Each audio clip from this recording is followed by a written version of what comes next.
Hello friends, good morning. आज हम लोग 16 जनवरी 2025 के करंट अफेयर्स डिस्कस करेंगे। आज के सेट में टोटल 6 टॉपिक्स हैं।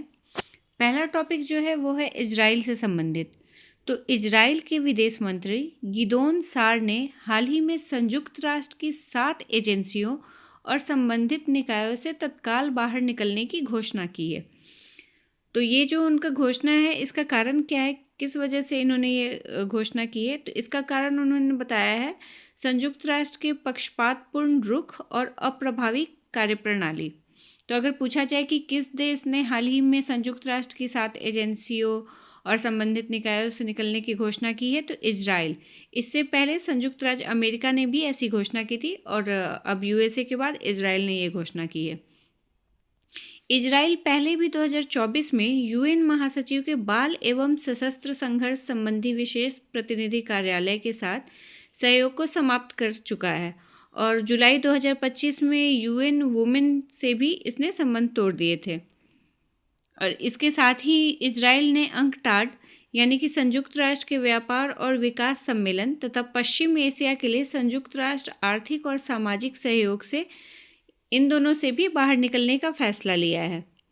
संयुक्त राष्ट्र में जो सदस्य होते हैं वो किसी विशेष एजेंसी या निकाय से बाहर निकल सकते हैं बिना संयुक्त राष्ट्र की सदस्यता छोड़े हुए।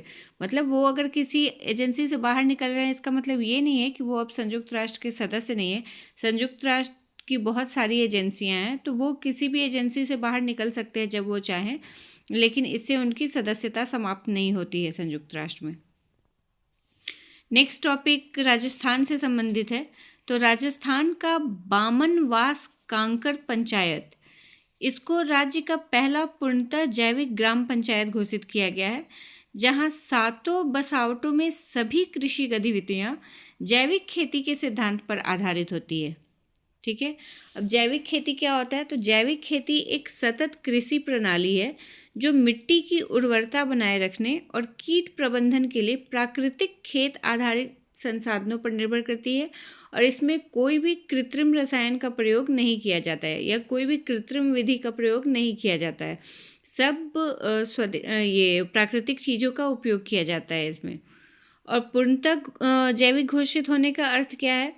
तो पूर्णतः जैविक घोषित होने का अर्थ है कि यहाँ के किसानों ने रासायनिक उर्वरकों, कृत्रिम कीटनाशकों और आनुवांशिक रूप से परिवर्तित यानी कि जीएम इनपुट का पूरी तरह से त्याग कर दिया है। इन सभी चीज़ों में से किसी का भी प्रयोग वो अपनी खेती में नहीं किए हैं और इसके स्थान पर प्राकृतिक खाद, कंपोस्ट, फसल चक्र, हरी खाद और जैविक कीट नियंत्रण विधियों को अपनाया गया है। तो ये जब हम लोग रासायनिक उर्वरकों के जगह पे प्राकृतिक उर्वरकों, खादों का प्रयोग करने लगते हैं, जैसे गोबर उबर से खाद तैयार किया जाता है, तो उन सभी चीज़ों का प्रयोग जब हम खेत में करते हैं तो वो जैविक खेती होती है। इससे फ़ायदे क्या होते हैं? तो इससे मिट्टी की उर्वरता भी बनी रहती है, किसी तरह का प्रदूषण नहीं होता है, हमारा स्वास्थ्य भी सही बना रहता है। अगर हम बिना रसायन वाला खाना खाएंगे तो उससे हमें किसी तरह का नुकसान भी नहीं होगा। तो बहुत फ़ायदे हैं जैविक खेती के। थोड़ा मुश्किल है, थोड़ा कठिन रास्ता है, लेकिन काफ़ी अच्छा होता है जैविक खेती। नेक्स्ट टॉपिक त्रिपुरा से संबंधित है। तो त्रिपुरा क्षेत्रीय ग्रामीण बैंक ने जनवरी 2026 में भारत का पहला पूर्णतः सौर ऊर्जा से संचालित मोबाइल एटीएम वैन लॉन्च किया है। ठीक है। इस वैन का नाम क्या है? तो टीजीबी ऑन व्हील्स। इस बैंक का नाम है टीजीबी ऑन व्हील्स। और ये जो बैंक खुला है, ये जो अभिनव पहल है, ये ग्रामीण और दूर दराज के क्षेत्रों में निर्बाध एटीएम और बुनियादी बैंकिंग सेवाएं उपलब्ध कराने के उद्देश्य से इसको स्टार्ट किया गया है। मेनली उन इलाकों में जहां बिजली आपूर्ति अस्थिर या अनुपस्थित रहती है। तो वैसे में एटीएम का खुलना मुश्किल होता है क्योंकि उसके लिए तो बिजली की आवश्यकता होती है। तो इस वैसे में ये वैन वहाँ पे एटीएम की सारी ज़रूरतों को पूरा करेगा। इस वैन के माध्यम से नकद निकासी और खाते से जुड़ी बुनियादी जो सेवाएं हैं वो उपलब्ध कराई जा पाएंगी। मोबाइल एटीएम वैन की अवधारणा जुलाई 2023 में सामने आई थी जब केंद्रीय वित्त मंत्री निर्मला सीतारमण ने त्रिपुरा के दौरे के दौरान त्रिपुरा ग्रामीण बैंक की इस पहल का उद्घाटन किया था। तो ये जो अवधारणा है ये 2023 में सामने आई थी, जिसको अभी लागू किया गया है।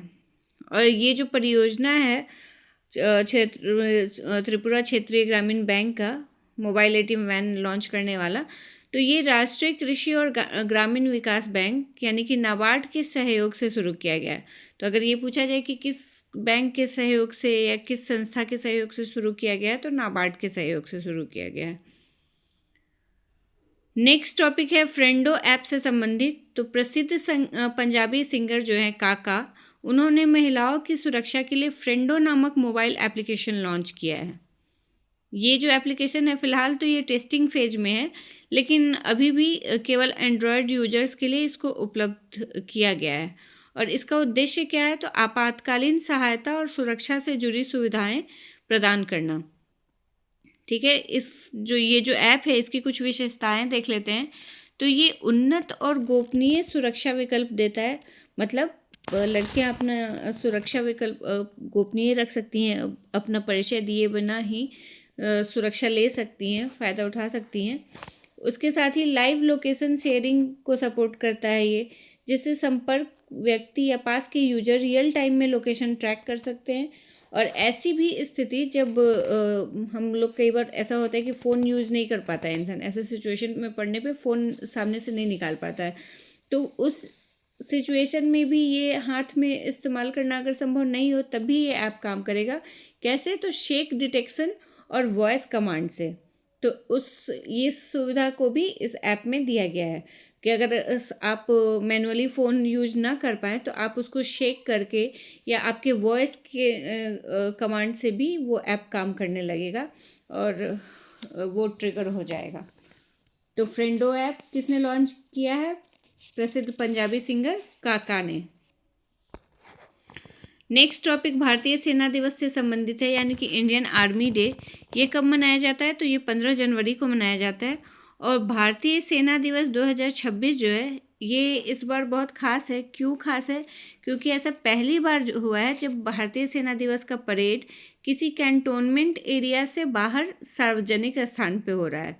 तो इस बार का जो परेड है वो जयपुर में महाल रोड जगतपुरा में आयोजित किया जा रहा है। इससे क्या होगा, तो इससे आम नागरिक जो हैं वो सेना के शौर्य पराक्रम के बारे में जान पाएंगे, सेना के विभिन्न बटालियन, उनकी क्या खासियत है, ये सब देख पाएंगे। परेड के दौरान ये सब प्रदर्शित किया जाता है, तो इस सब से आम नागरिकों को जानकारी मिल सके, वो लोग उससे परिचित हो सके, इस उद्देश्य से इसको इस बार सार्वजनिक रूप से आयोजित किया जा रहा है। ये पहली बार हुआ है कि किसी सार्वजनिक स्थल पे इसका परेड हो रहा हो भारतीय सेना दिवस का। और 15 जनवरी 1949 को जनरल के.एम. करियप्पा भारतीय सेना के पहले भारतीय कमांडर इन चीफ के रूप में पदभार ग्रहण किए थे और फ्रांसिस रॉय बूचर का स्थान लिए थे। ये जो परिवर्तन है ये स्वतंत्रता के बाद भारत द्वारा अपनी रक्षा सेनाओं पर पूर्ण नियंत्रण का प्रतीक था और तभी से 15 जनवरी को भारतीय सेना दिवस के रूप में मनाया जाने लगा। तो ये कब से मनाया जाने लगा? 1949 में जब जनरल के.एम. करियप्पा भारतीय सेना के कमांडर इन चीफ का पदभार ग्रहण किए, तो उसी में से ये 15 जनवरी को भारतीय सेना दिवस मनाया जाने लगा। इस बार के परेड में भारतीय सेना की 30 से अधिक इकाइयां भाग ले रही हैं, जिसमें पैदल सेना के मार्चिंग दल, यांत्रिक स्तंभ और आधुनिक युद्ध मंच भी शामिल हैं। और इस बार के परेड की एक और ख़ास बात है, क्या? तो नवगठित भैरव बटालियन। अभी कुछ दिन पहले मैंने आपसे भैरव बटालियन के बारे में डिस्कशन किया था। तो भैरव बटालियन क्या है? तो इसमें 1 लाख से अधिक ड्रोन ऑपरेटर शामिल हैं। ठीक है, तो ये मेनली ड्रोन ऑपरेटर का एक बटालियन है जो आधुनिक आजकल के युद्ध में ड्रोन का बहुत ज़्यादा यूज होने लगा है, खुफिया एजेंसियों द्वारा या फिर अटैक के लिए भी। तो ये मेनली भैरव बटालियन उसी 1 लाख ड्रोन ऑपरेटरों से मिलके बनाया गया है इस बटालियन को। तो ये पहली बार सार्वजनिक प्रदर्शन करेगा, प्रस्तुति करेगा इस परेड के दौरान। नेक्स्ट और लास्ट टॉपिक है हमारा पोंगल से संबंधित। तो पोंगल 2026 को 15 जनवरी को मनाया गया। जो पारंपरिक 4 दिवसीय पोंगल उत्सव का सबसे महत्वपूर्ण दिन होता है। पोंगल 4 दिन का पर्व है जो दक्षिण भारत में मनाया जाता है, मेनली तमिलनाडु में मनाया जाता है। तो ये एक फसल त्यौहार है दक्षिण भारत का, और ये प्राचीन फसल धन्यवाद उत्सव है जिसे तमिल माह थाई में मनाया जाता है। और ये शीत माह के अंत और सूर्य के उत्तरायण गमन की शुरुआत का प्रतीक है। इसकी शुरुआत 14 जनवरी से ही हो गई है। प्रधानमंत्री मोदी ने 14 जनवरी को इसके कार्यक्रम में नई दिल्ली में भाग भी लिया था। तो लेकिन इसका जो मेन फेस्टिवल होता है वो 15 जनवरी को होता है, जो सूर्य देवता को अर्पित होता है। थाई पोंगल विशेष रूप से सूर्य देवता को समर्पित होता है और जो कृषि और मानव जीवन के लिए आवश्यक ऊर्जा, ऊष्मा और जीवन प्रदान करते हैं। ठीक है, जैसा कि मैंने आप लोगों को बताया, पोंगल 4 दिनों तक मनाया जाता है और हर दिन का अपना विशेष महत्व होता है। तो 14 जनवरी से ये स्टार्ट हुआ है और 14 जनवरी को जो मनाया गया वो भोगी पोंगल है। ये स्वच्छता और नवीनीकरण का प्रतीक है। ठीक है, इस दिन सारे पुराने सामान को हटा दिया जाता है और नवीनता के साथ नया सब कुछ लाया जाता है, तो इसको भोगी पोंगल कहते हैं। नेक्स्ट है 15 जनवरी को जो मनाया गया वो थाई पोंगल। ये मेन पर्व होता है पोंगल का। ठीक है, और ये सूर्य देवता को समर्पित होता है।